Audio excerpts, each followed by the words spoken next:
নারীর সাথে ভালো আচরণ করো। নারীদেরকে বাঁকা পাজরের হাড় দিয়ে তৈরি করা হয়েছে।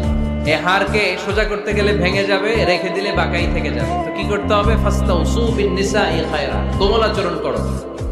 আবার আল্লাহর হাবিব সাল্লাল্লাহু আলাইহি ওয়াসাল্লাম বললেন, রিফকাম বিল কাওয়ারিদ, নারীদেরকে কাচের তৈজসপত্র বাসনের সাথে, গ্লাসের সাথে আল্লাহর হাবিব সাল্লাল্লাহু আলাইহি ওয়াসাল্লাম তুলনা করলেন। কাচের তৈজসপত্র, কাচের গ্লাস, কাচের প্লেট যেমনি আস্তে তুলতে হয়, আস্তে রাখতে হয়, নারীদের সাথে এরকম কোমল আচরণ করার আদেশ দিয়েছে কে? কাচের গ্লাস, তৈজসপত্র, জগ কিভাবে রাখেন আপনারা? খুব জোরে এরকম ধপাস করে নাকি? উঠানোর সময় ধপাস করে উঠান? খুব স্মুথলি এটা ধরতে হয়, স্মুথলি এটা রাখতে হয়। তেমনি নারীদের সাথেও স্মুথলি আচরণ করবেন। নারীদেরকে যত আপনি কোমল মোলায়েম ভাষায় কথা বলতে পারবেন, তারা তত আপনার কথা শুনবে।